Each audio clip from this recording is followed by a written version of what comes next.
Hey everybody, how you doing? Good to see you again. It seems like it's been a really long time since I saw you, but really it's just been about a week. So we took a little break last week for the Thanksgiving holiday. I hope you all really took the opportunity to make the most of that.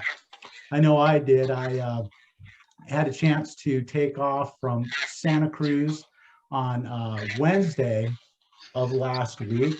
So 1 week ago today, left there early in the morning and drove to Arizona. It's about 13 hours drive. But I really enjoy driving. I find it very relaxing and it wasn't bad at all. So a couple of minimal stops, just for necessities. Got here in the early evening and just been hanging out with my family for a week solid. So this is kind of how I spend my vacation time.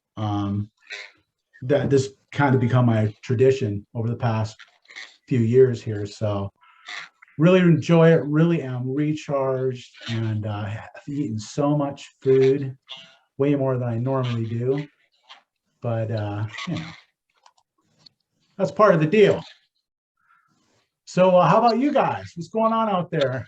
You have a nice holiday? Oh, yeah. Yeah, We all had a fantastic holiday, right? We're all here, Yep. that's right. ready to get back at it. But yeah, recharged our batteries. I think that's a good saying. We're ready to go. Absolutely. We So got through that last mess where everybody has to have it for Thanksgiving because they have company. Now everybody has to have it for Christmas. That's right. So let's just fast forward the calendar one more month. Start. Oh, sorry. Bill, you got muted there. That was me. That was my fault. Oh my gosh. But it's funny that you said that because that actually was the topic that I wanted to bring up was what's your experience with that? Do you have people asking you if you can get stuff done by Christmas? That's usually what happens to me about this time of year. Absolutely. Always. Echoing what Bill just said, the theme was before Thanksgiving. And when that didn't happen, now it's before Christmas. I hear that hourly, not daily, but hourly. Can you get it before Christmas? So. Yeah, what do you say? Go ahead, Mike. We're still experiencing some of the supply chain challenges, although I've been able to get some things. And Bill, I do appreciate your willingness to help me out. We communicated earlier on that pivot, but I'm still having some challenges with that.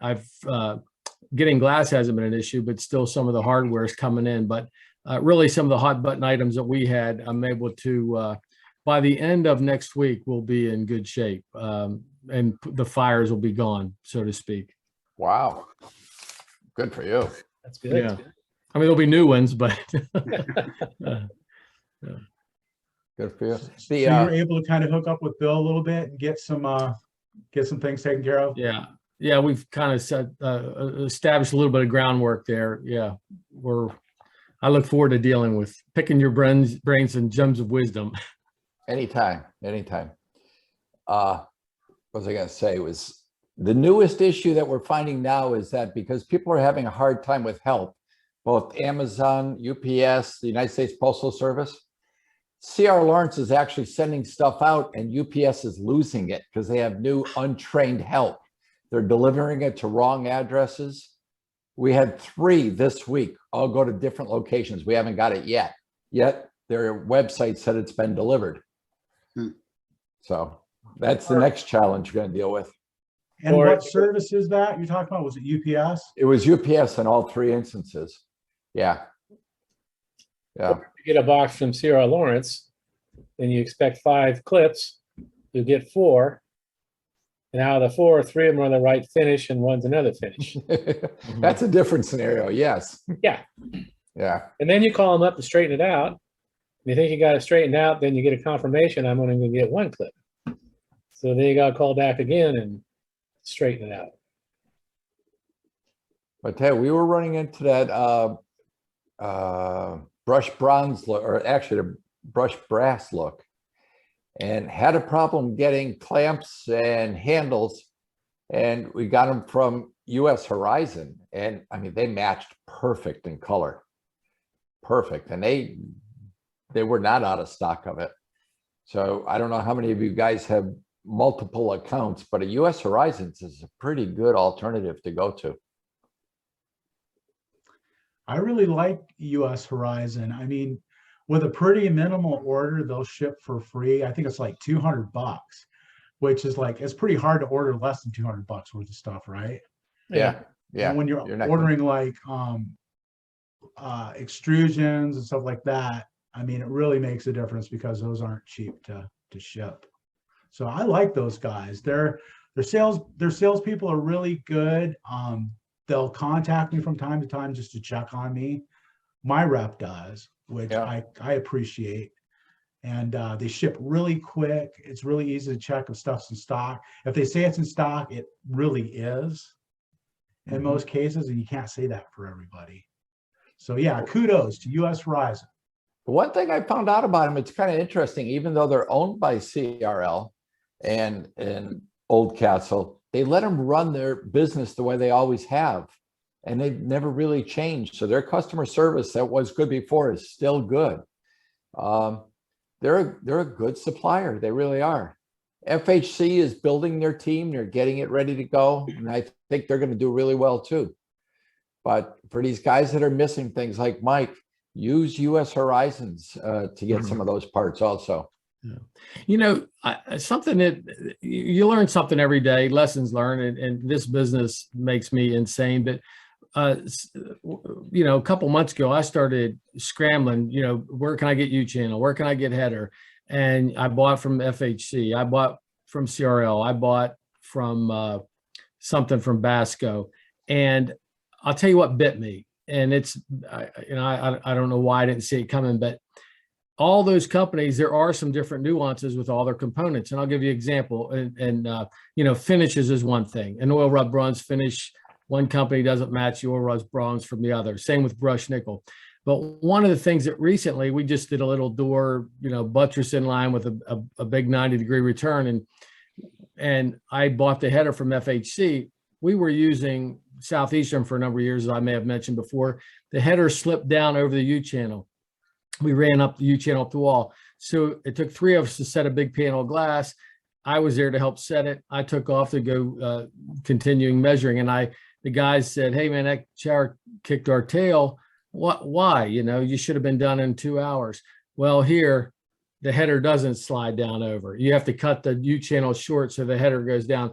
And because we're in a hurry, because I scrambled, you know, you don't check off all the boxes to address all the little nuances from all the different companies. And so, you know, I'd love to have one supplier. You get used to it. Your guys get used to it. This has forced us into trying to scramble, and that scrambling bit me, you know, on several occasions. And I'm sure you guys have experienced that too. But that frustration occurred, you know, just let's say Monday. Yeah, Monday again. So. Yep, those things happen. Like I was telling you, even the oil rub bronze, you're going to get hinges from us that are not going to match the U-channel from somebody else, and the handle from somebody else. If they wanted a specialty handle, you're going to have 3 different oil rub bronze finishes, and that's a problem. You know, I don't do a tremendous amount of volume on showers. Our main business is insulated glass installing, but so we do showers, but my main supplier is Cardinal, and if they don't have it in stock, they just drop ship it from CRL. But personally, I haven't had any problems with supply chain going that route. But I'm not ordering, you know, vast quantities either. I order the hardware with the glass. It all comes as one package unit. And it works for me, you know. Like I said, I'm not doing a lot of volume, but that system works for me. I suppose at some point that will break down, but and maybe it breaks down with volume. I don't know what that would matter, but that seems to work for me. I've been getting hardware from Portals quite a bit lately. the issue that I've run into is their quality of their product is very good, but their prices are a little bit higher, you know, like on hinges, and their clamps are comparable to the other companies. Their hinges are a little more expensive. So I've tried to just tack on a little extra, you know, to some of my jobs to kind of cushion that extra amount that I'm paying for hardware. So I'm still, you know, within the same profit margin. But they seem to have everything in stock, you know, and what I like about them is their website's accurate, you know, and if it says they have quite a bit of stock, they have quite a bit of stock. And when they're getting low, you know, they post it right there. So it eliminates like the guessing game part of it, and contacting the sales rep and checking the quantity and status of the items available before I place the glass order, because maybe I got to change my design or whatever. It's stuff like that you know, can get a little overwhelming at times, and then essentially just delays the whole process. You know, it pushes it back a day or two or three. Yeah, that's a good way of getting it also. That's another good option. Yeah. Portals for years was only handles. And then when Bolay brought them in, they brought in a bigger product line. But they've been a good company. They really have. The product is good. And like you said, their website is good. And if they have it in stock, it's pretty accurate. So pricing is the only thing that sets them apart. So for the most stuff that you're going to order, you probably won't use them. But, you know, Right. Again, it depends on the volume and what kind of profit margin you're carrying. Yeah. Yeah. I know the guys in the Northeast are charging considerably more than we're able to charge in Florida because we have a ton of competition. So the pricing in Florida is so much less. Okay. So Yeah, I if think you're the looking guy, for something kind of fancy as far as a handle goes, I mean, Portals is the place to go. I mean, they've got a pretty big selection of some unique handles, you know, so Yeah. that's a good source to have. It's good to have an account with them, you know, even if you're not ordering from them all the time, I've found. yeah.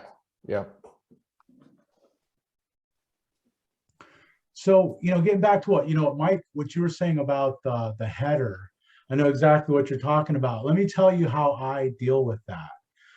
When I use a header and I'm using U channel that's going up vertically, what I'll do is I'll cut the U channel a 1/2 inch long, and then I'll notch out the back side of just the backside leg.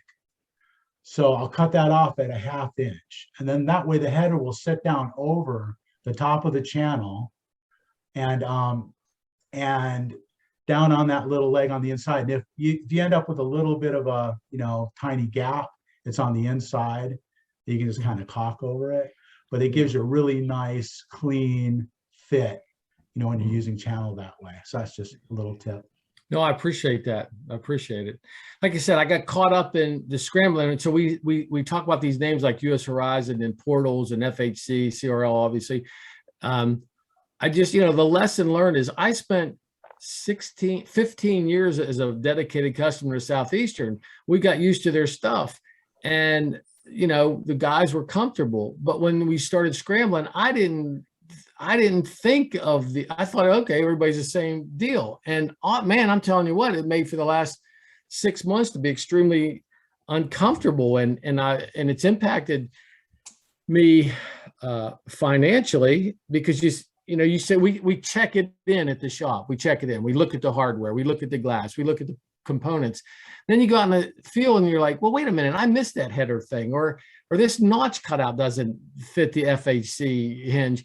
And, you know, you have a dead run. And I mean, I'd like to think I was a brighter bulb than that, but it's been dimmed lately. So, but lessons learned. Yeah. Those are I the think that's things called experience. Yeah, you're going to learn them really quick, especially now with supply chain issues as you start juggling vendors. Yeah. It's only going to take 1 or 2 more times, and you will not let it go out again. Right. But I think the key thing here is, you know, we throw these names out. Like, I think we have to recognize who's the most consistent. So if you're buying a certain component from US Horizon and a certain from Portals, if you're finding that they're consistent, then okay, well, we can mix and match. You got to figure out who's not going to mix and match, who you can't. Brian, you mentioned about the one-stop shopping. I love that idea, but when it goes south, the plan B that you have in place, which my plan B was pretty shaky.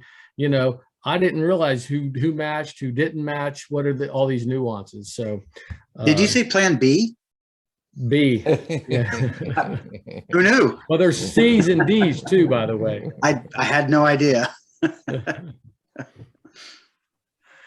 Well, I mean, has anybody else experienced that kind of situation where you're kind of scrambling because you're trying to get parts from all over the place and just kind of piece them together, Frankenstein style, and like you get to the job and find out, something's not going to work the way you thought it should. I mean, does that happen to anybody else? All the time. All the time. Your pivots don't fit inside the header, different ones. Either you're gonna have to shave the leg of the pivot down to fit up inside somebody's header, or you got to take a Dremel tool and open up their header so your pivot can go in. You got to make a makeshift spacer inside of it. Some of them have brackets that come with the header so you can attach it to the wall and give it strength. Other ones don't. You actually have to drill the header, drill a hole and just run the screw right through it and not use a bracket at all. Sometimes the guys don't take their brackets and they have to make do in the field without it. Yeah, those things happen all the time. Probably a daily basis. But that's part of this technician's workshop thing is what can you do in the field to still make it work and make that job go in? They're simple things like the clean track guide on the bottom of a sliding door. A customer calls you to put a Home Depot door and that guide is different than if you're doing Basco or Southeast Aluminum or whoever product you're doing. All those guides are different. The side jam bumpers are different, but you can usually get away with interchanging that and make that work. But it's the guide on the bottom that's a tough one. Hangers on the top are different. So if somebody breaks their glass on a sliding door and they want you to replace it, but they never saved the hanger that came with the door. Now you got to make a different hanger work. That's a challenge. Oh yeah, that's a standard one. I mean, we get calls all the time from people with exactly that kind of situation. They're wanting to know if we can replace a broken door, and the first thing we ask is, well, do you know who the manufacturer of the shower door was? And of course, they never know that. And you have to explain to people, those parts are all different. I mean, if for no other reason than patents, I mean, every part's made just a little bit different so that people aren't infringing on each other's patents. So it's just a matter of making that hanger a little bit longer, a little bit shorter, the wheel a little bit bigger, or the offset of the hanger a little bit more, a little bit less, and it's like one won't work off of another. And a lot of times they just throw those parts out with the broken glass. And it's like, now we're talking about, by the time we come out and figure out what glass you need, what hangers you need, it's going to cost more than it would just to replace it with without doubt. Yeah. And then you make a mistake and it's on you. And usually if the panel blows up, the track is shot anyway, because, it's all pitted and scratched and messed up. It was really interesting. I was reading a feed on there today. I think it was Mason Brummer or somebody was asking how much you charge to put in one of those Home Depot doors. He showed a picture of one he just put in, and Joe Flynn says no matter what, $600 for one of those. And I'm looking at ranges. Some guys are 200, 250, up to 600. It's like, are you really? I would think we're all busy selling our own doors, and to have to only charge $200 to go through a box kit door, that the reputation of that door is on your company because you've touched it now and installed it. I don't think it's worth it. And I really, truly don't understand why guys are doing it. We made a business decision, I did, to not do that anymore. And I would like to think that our company survived for a lot of years because of customer service. Not that we're flawless, but you try to help people out. But I've learned, and I hear that through what you guys are saying, the minute you agree, you're going to start losing money in most cases. Yeah. Because of Chris, your comment about the different components, or the Home Depot, or the box store door, your guys aren't familiar with it. And so what should have taken an hour to do, your guys are back in 5 hours and something leaked or needs adjusted. I just this year, because of a lot of that frustration, just said, we don't install other people's doors. I'll install my product only. And, you get a little bit of a pushback, but to me, it's not profitable in any way, shape, or form. I don't care if you charge 600. You could be out making 1,500, or clearing or more on a heavy glass door somewhere that you provided. So here's our challenge. And I think all of us are in this boat. So when you go to a customer's house and you're bidding a job against other customers, do you ask and they say they're getting other quotes, do you ask them, well, what brand are they quoting? Is there a brand? Now there's a difference between a brand and a model, because guys will say, well, there's C.R. Lawrence. Well, that's not really a brand, that's a supplier, right? That's like saying Chevy, but it could be Malibu, could be a Cruise, could be, whatever, the different models that they have, an Impala. So do you go right down and say, well, that's a Cambridge? Is that your brand? Or is the brand Shower Door Showcase? And that's the model that I sell. What do you use for branding, or do you brand? Personally, I don't. Maybe I should be, but I honestly, I don't have customers that ask. I give them the quote and they either take it or they don't. 9 times out of 10, they take it, which may mean my price is too low. I don't know. But I don't have that issue. So I don't really. Oh, go ahead. Who's that, Christina? Yeah. Hi. Oh my God, you're on here. Welcome. Hi. Go ahead. Sorry, turn my video off. I want to hear what you had to say. Oh yeah. I mean, we don't have customers really ask us either. When we do our follow-up calls with them, if they're saying, well, I got a lower price, we can typically we ask, if they'll elaborate, we'll ask what the price was and if they were quoting the same thing. And sometimes they'll say, well, I don't know. They'll just send it to us. Sometimes they are quoting the same thing and it's just like a guy in a truck who can do something for like dirt cheap, and we can't compete with that. And if that's what they want, no insurance, anything like that, that's fine. Whatever, we can't, that's fine. But if it's like a Cambridge versus a Cottage because they wanted a bypassing slider, and we quoted them a Cambridge because, our technician said they wanted a barn style bypass.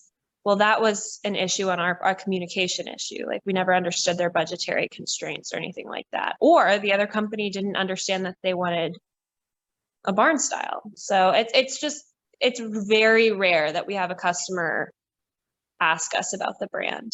So we're hitting on a really good topic here. And this is more, not just shower door professionals, but business in general.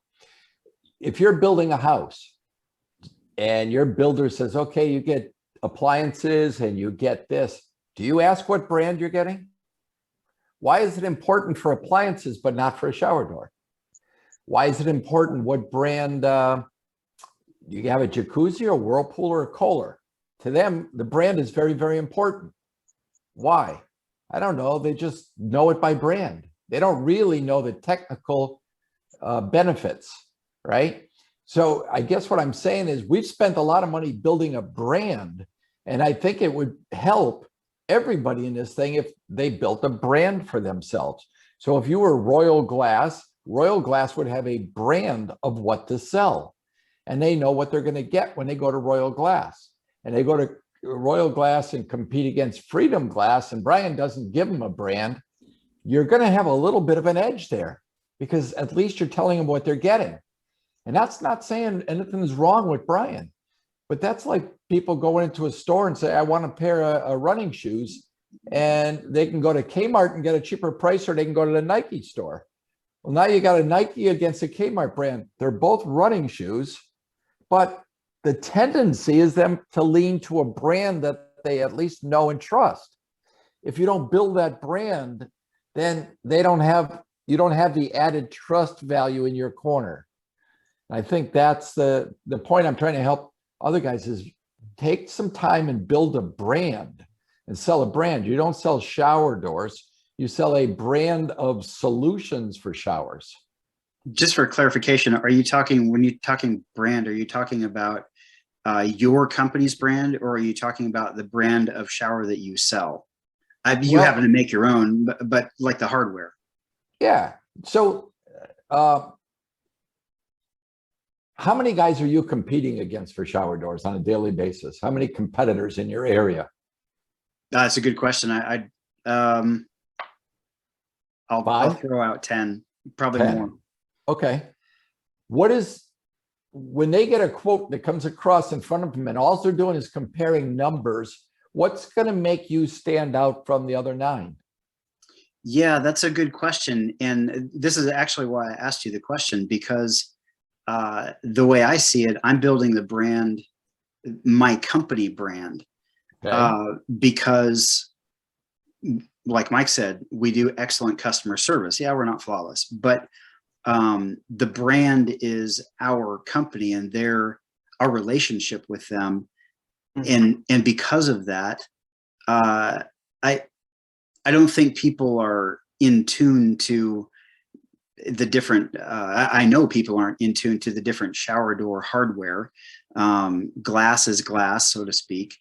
And so they're not looking for understanding what brand, whether it's Cardinal or Alumax or Basco, they don't even know those.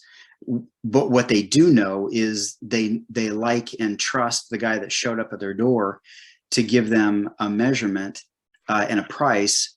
And when we showed up, I had this case, we installed a shower the other day. I was the only one out of, I think, 4 other companies that gave them the solution that actually worked for their shower. It was a frameless. They wanted to go with something different, but it physically wouldn't work because of design constraints. I was the only one that came up with what worked, and so I won.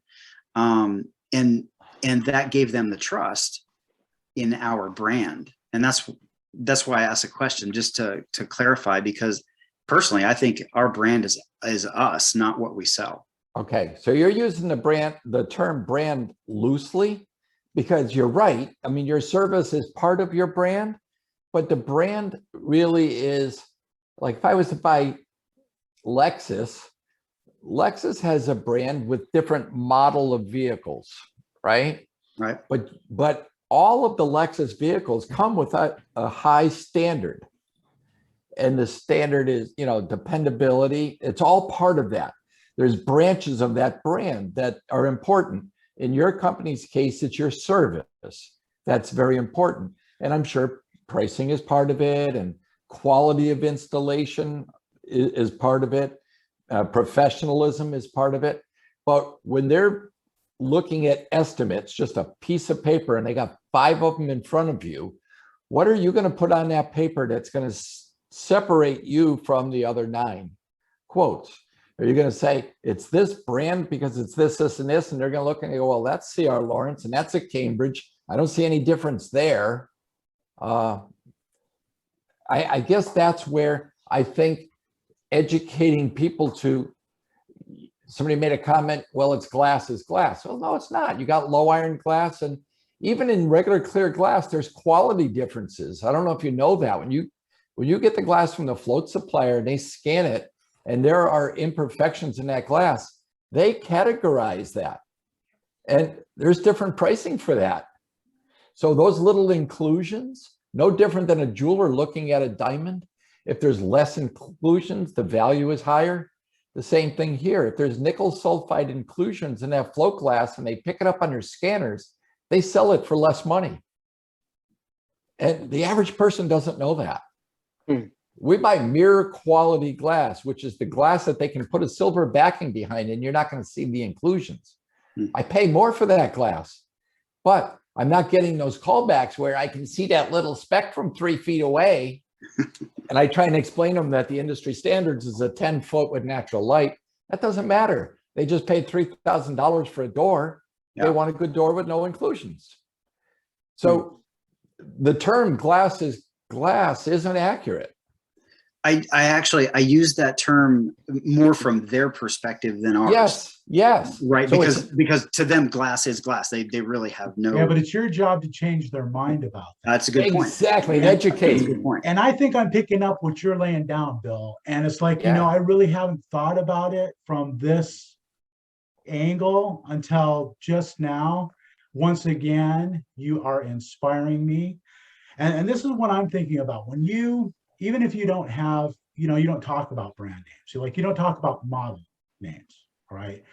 When you do a quote or an invoice, there's something you put on that line to describe what they're buying.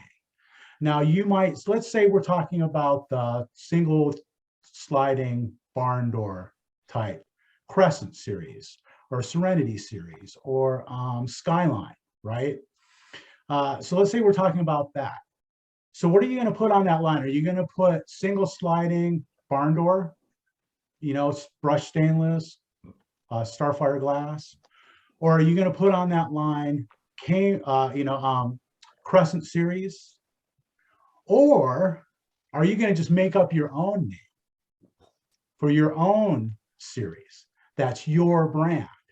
And maybe, you pick some kind of a theme. Maybe it's like, I'm in Santa Cruz, so maybe I'll pick a theme that's like, and I haven't done this yet, but I'm thinking about it. You got me thinking. So in my area, we're close to the ocean. What if we had like an ocean theme? So I could call it maybe, the Seahorse series, or I could call it the Dolphins series, and it doesn't matter who manufactured it. Once I buy it, I can sell it again and I can call it whatever I want. But by throwing that little bit of extra sparkle on it, that's what people are looking for. They're looking for something. Bill's hitting it. It's like they're looking for something unique. Am I getting close? Yes, absolutely. We have upgrade handles, and I used to always buy from portals, but they were a lot of money. And if you're looking at margins, you lose your margin. Even though you make money, you lose your margin because you're paying so much more for your cost of your material.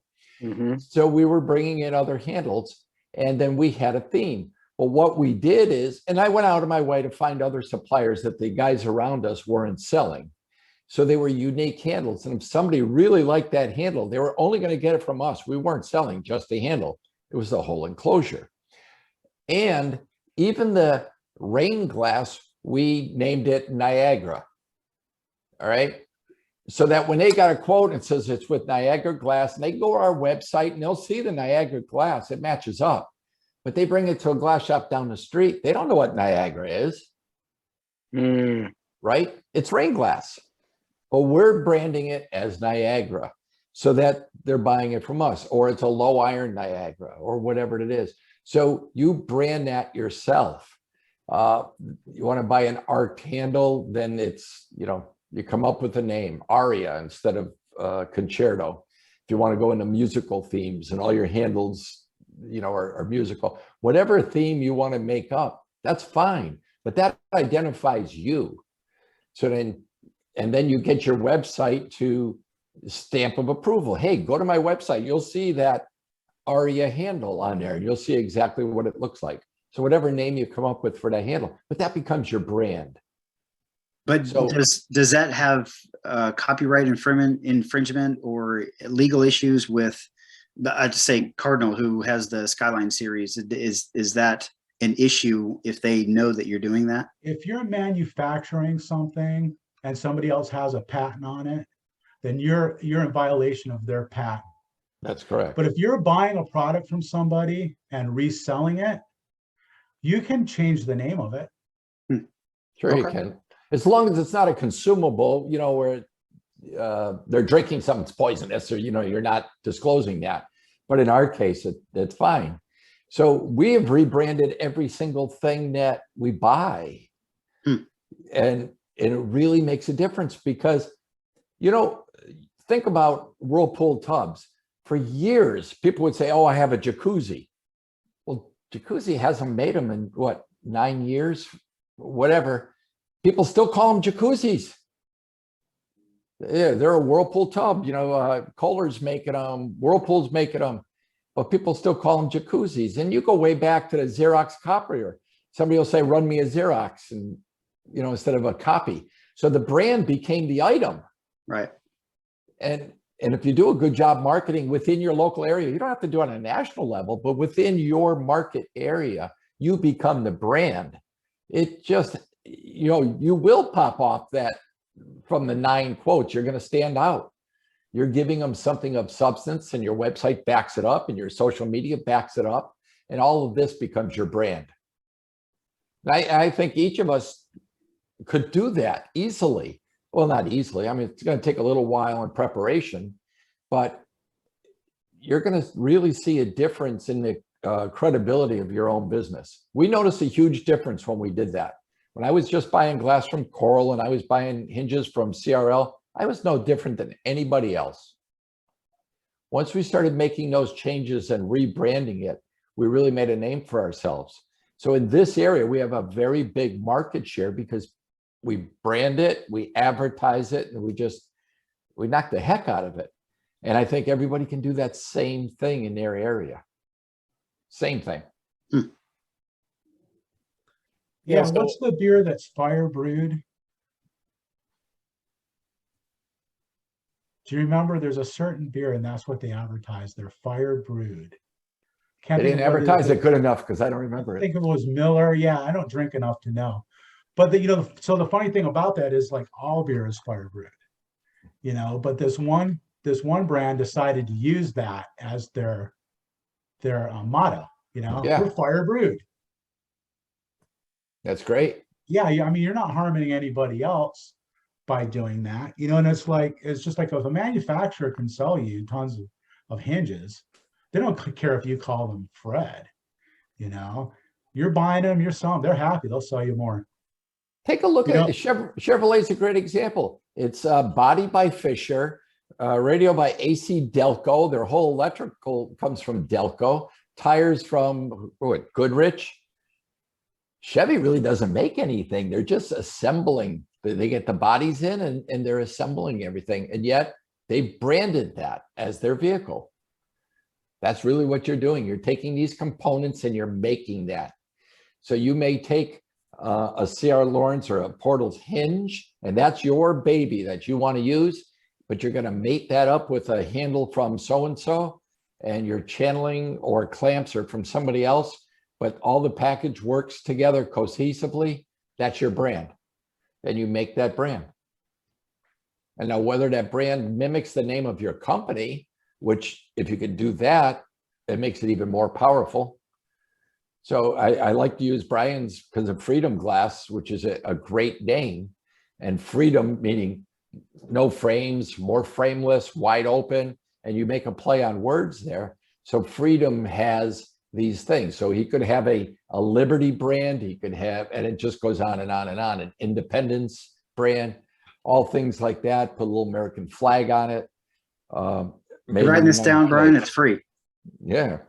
Dude, this is some valuable consulting you're But giving. he's got such a great company name. But Mike with Royal, same thing. You can use all the royalty all the way along.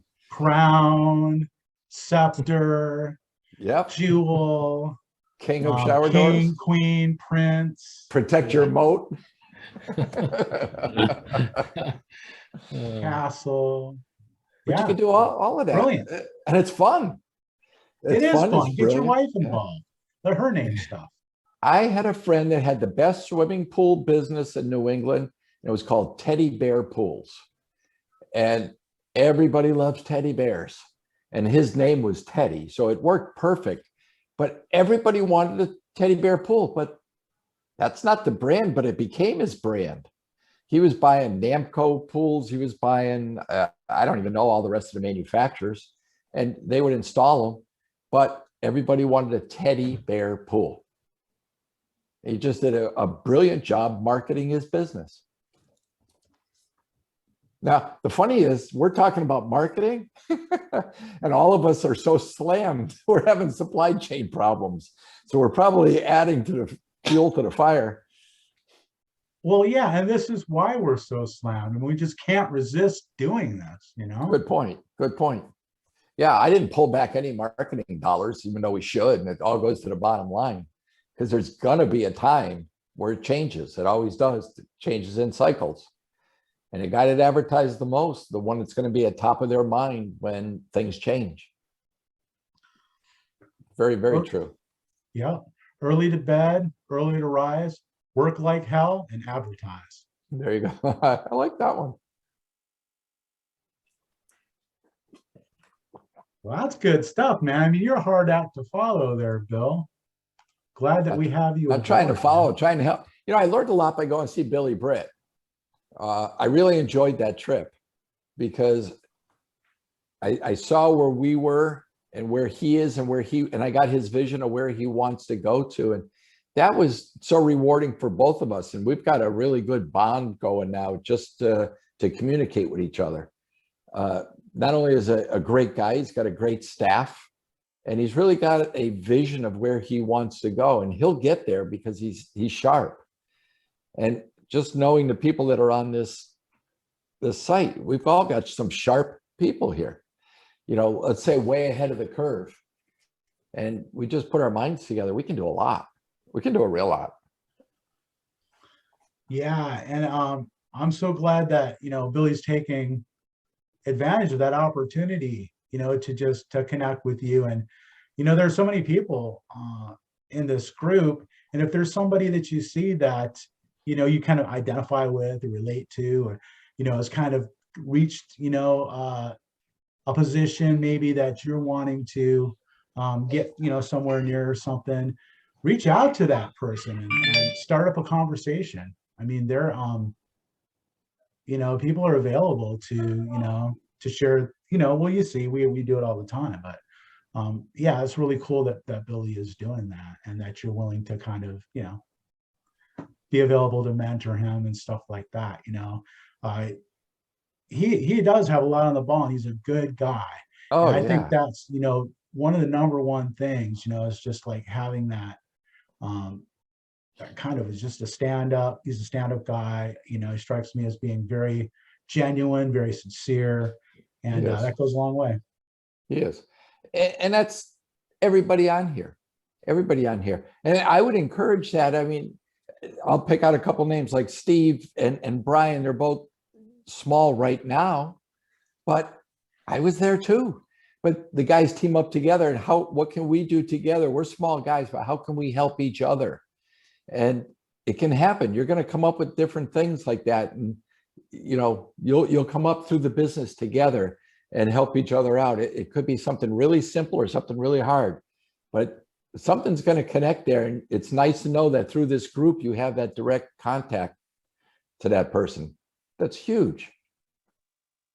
Yeah, I need to get with Greg Stoll in Knoxville, and he extended the invitation. I need to take him up on it.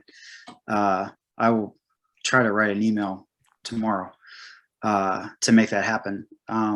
That's funny. I was just texting with him as you were talking before. That's funny. He was asking me about trucks.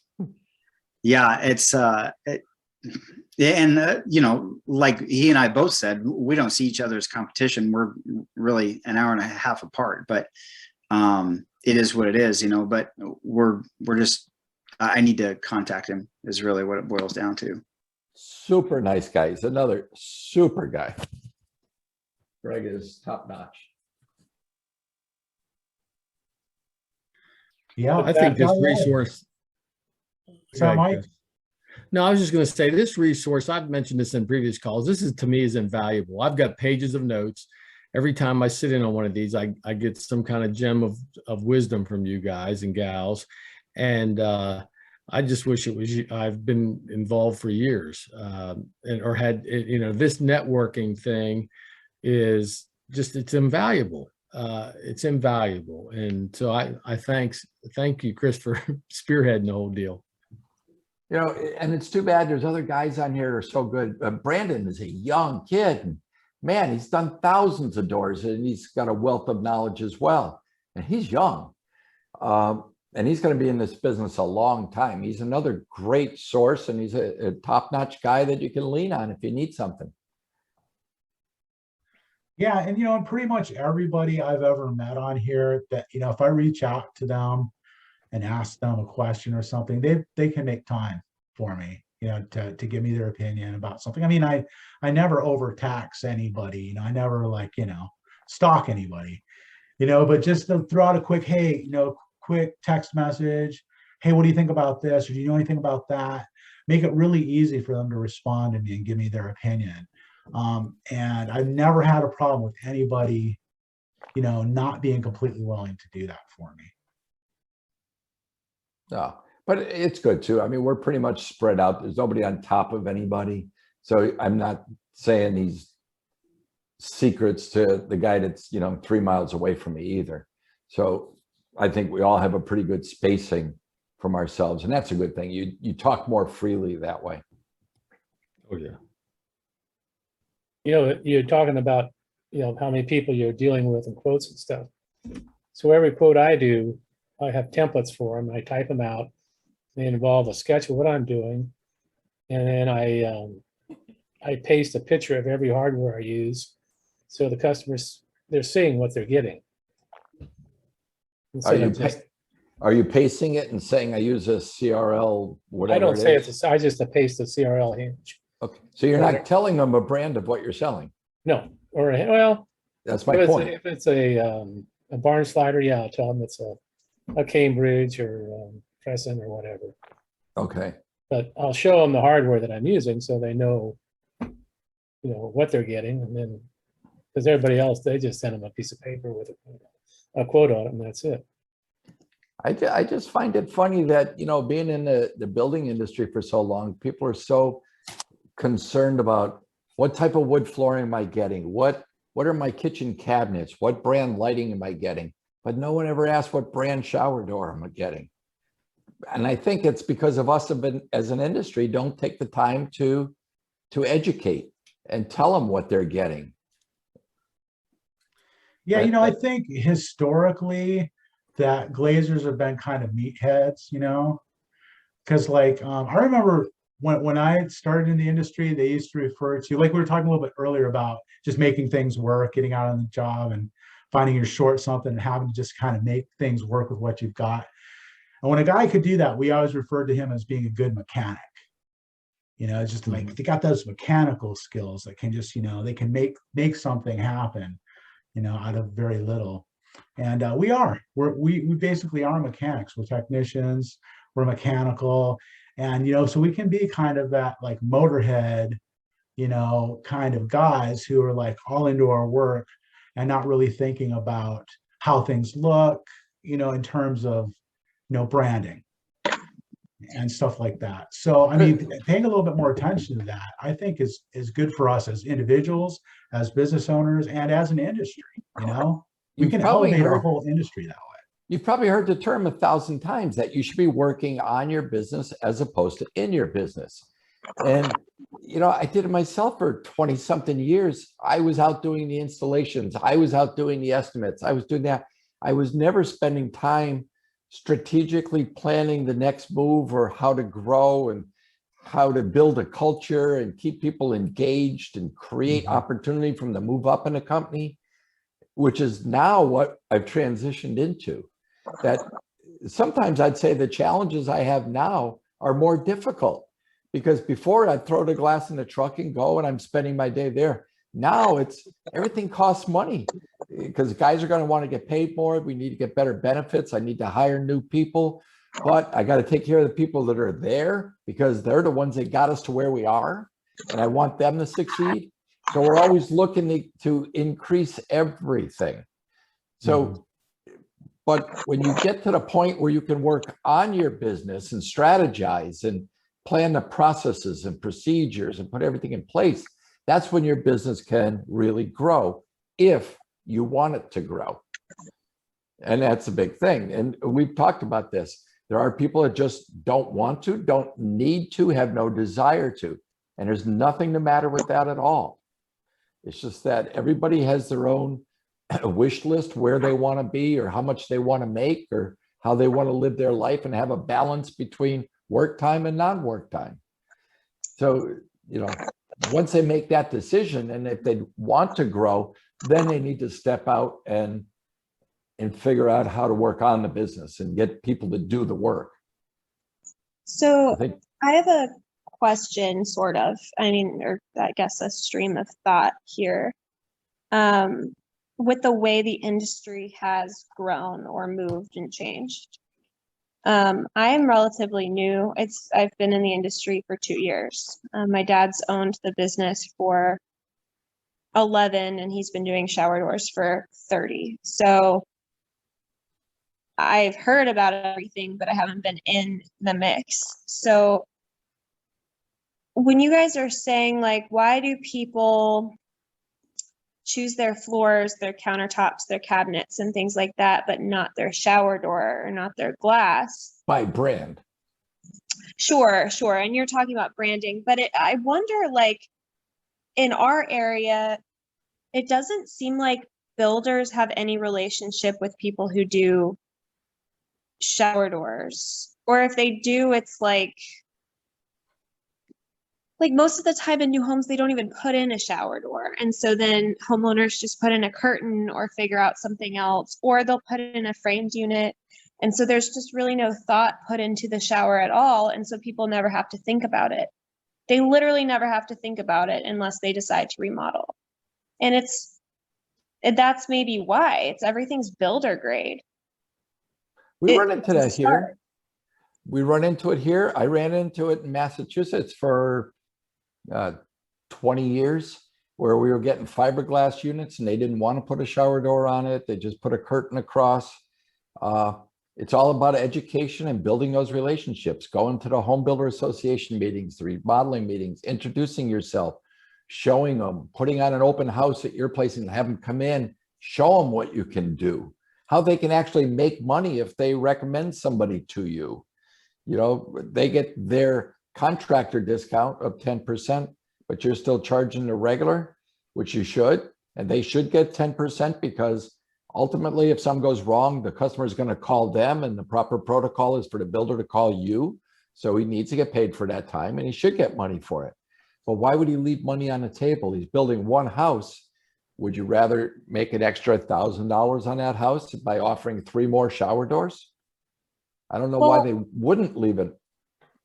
Sure. And I've thought of that a lot recently. It's like, why don't we just do it exactly like you're saying it? I mean, I didn't put numbers to it, but that makes perfect sense. Well, so I feel like mean? we should elevate the entire industry, though, rather than. I'll get off about 9:30.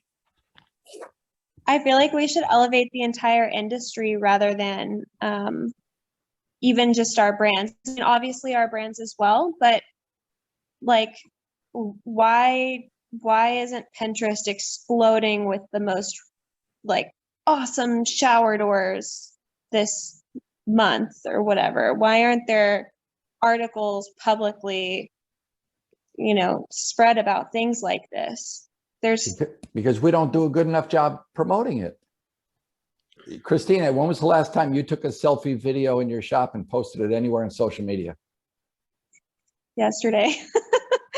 Okay, good for you. Good for you. I just left the shop with Keith. Same thing. Our sales guys, and we've got plenty of them. You know, if each one of them did just a quick video each day, what that would do if they posted that? Mm-hmm. I don't know why they're not doing it. It's like, it's the easiest thing and it costs them nothing. Pinterest should be blowing up. If we get like a Kardashian or something I think there was some scandal a few months ago where Kylie Jenner turned on her shower in a video or something, and people are like, I can't believe you have all this money and your shower looks like crap. But I love it. Yeah, more of that needs to happen. Like, why don't we have that? I don't know. That's a good idea. Maybe we as a group could do something. I mean, maybe we can put our heads together and come up with who knows how to TikTok? Who has a kid with TikTok? I've got employees with TikTok. Yeah. That's the new thing, I think. It is for now. Yeah. Yeah, reels have become real popular too now. The reels on Instagram and Facebook. Oh, okay. So they're about a 30-second video of different things. The thing is, you have to build your audience first, right? So that your message, obviously, if you did a video, you want to make sure it's going to the audience that you need it to go to. So you just got to keep hammering and hammering away and get that audience built up. That's the big thing. But I don't know how many guys do videos. I mean, I'm blessed that Keith does one every single day about something. And the traction that he gets is amazing now. So he's getting jobs left and right from people that says, I love you so much just for the entertainment. I want to do business with you. So there's a niche there, and you got to find that niche. Christina, you would be a perfect person to do that. You really would. Yeah. Find your niche and walk through your showroom. It says, you know, a lot of people don't understand that there's companies that specialize in just shower doors. Come on, let me show you what we can do. It doesn't have to be outrageous, but just stay consistent with that message, and you can. It's a good idea. Everyone could do it. Everyone can do it. That I was trying to help Billy do the same thing, and Billy's going to get to it. He's got Kelly to do it for him, but she's wonderful. She's great, and it doesn't have to be female. You could be male or female. It doesn't really matter. You can get kids involved. People love watching kids. You can get dogs involved. People love that. But yeah, you're absolutely right. We need to promote ourselves as an industry, and glass guys notoriously, like Chris said, have been meatheads. They just haven't polished it to get it to a professional level. And this group is starting to do that. You know, just the fact that we're meeting is a professional thing, sharing best practices and ideas so we can all get better. I think that's what we can all learn from it. That would be Chris, that would be one of the coolest projects, is everybody on here do a selfie video and send it in for next week. Just anything, just to show how easy it is and get comfortable doing it. That's a great idea. In fact, you know, I'm going to take the challenge to try to do something every day and post it. And even if it's just a couple of minutes and whatever it's about, you know, whether I'm on a job and I just finished something, or, you know, maybe I'm taking delivery of something or opening a box or whatever, you know, just try to just be really consistent to put out a little video on a daily basis, at least 6 days a week, let's say, you know, and then let's just see what happens, you know. And it's like, yeah, do that. Take a little selfie video, less than 5 minutes, you know. I think about 2 minutes, 3 minutes is about perfect. And just of anything, try to make it funny, you know, try to make it clever, you know, try to make it something that, you know, would be interesting to people. And you know, if I get a group of those, I'll put something together and cycle them through. Make sure you mention your brand name in it. Your brand, you're part of Shower Door Professionals. Yeah, I mean, maybe that we'll on put together a clip of that, you know, and you know, if we end up with a 10-minute little video of a whole bunch of different things, it's something we could run. Maybe, you know, who knows? Maybe if we put our heads together, maybe we could really bring some attention. See right there. I'll take a video of you talking right now. Okay, yeah, because I can talk. Yeah, you know, yeah, you can. Well, but I tend to enunciate stuff. Yeah. Right. So anyway, that was a good talk. You guys are pretty awesome. I always learn something here. You know? There we go, Chris. Thanks for putting it together, Christine. Yeah, no problem. See, I mean, I could talk for 2 minutes. Chris is amazing. Showcase Shower Door Company in beautiful Santa Cruz, California. We're thinking up new brand names for everything. Now we're talking. Yeah, I think I'm going to go with that. I think I'm going to talk to my wife about it, because I really think that my wife would be able to do a really good job at like naming things. And like, she's always asking me, what's that thing called? What's that thing called? She does that all the time. And this is the answer to that. You know, it's like, why don't you name them? Why don't you pick a theme? It could be flowers, you know, call that one the rose, the petunia, you know, the tulip, whatever, you know, or pick like an animal theme. That could be the lion, the tiger, the bear. Oh my. Whatever, you know, and then she'll remember the name of it because she named it. It'll be like her kid. You want to have fun with it? Go astrological. And then your tagline was, Astrological. our Name it after, shower doors are out of this world. name them after Greek letters. Oh, no, don't do that. It's a lot of fun. Hurricanes and coronavirus variants. You could use college football mascots. You know, today's the, you know, this is the Buckeye door, this is the Wolverine door, this is that door, all sorts of things. There's no limit to No. the ideas you can come up with. So that right there, that idea all by itself is just as good as gold. I'm You know, San and just- Antonio, so I guess I'm gonna have to start doing the Alamo. I love it. The Crockett, the Roosevelt, the this and that, whatever, right? Mm-hmm. David Crockett. Absolutely. The Bowie. Yeah, got it. Man, I like it. I like it. Hey, good stuff. Yep. Yeah, see, Bill, you this is what you do all day. And it's like the rest of us, like we aren't doing that. And that's why it's so valuable to have just this mix of people. And There's no reason why you can't, though. You can. You know, now with cell phones, there's so many things you can do. We've been leaving customers' homes after giving an estimate, and from their driveway, we'll text them a video. You know, I was just thinking about this door. You really should come in the showroom. Thanks for, you know, meeting with me. Send them a video. That makes such an impact.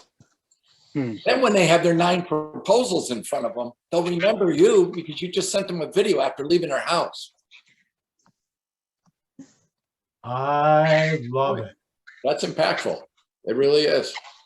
All right, guys, Okay. till next week. Yep. I don't think we can Thank fit you. any more in today. That was pretty power packed, man. That was good. Yep. Absolutely. Well, thanks for showing up, everybody. It's always great seeing you. I miss you when we're not together.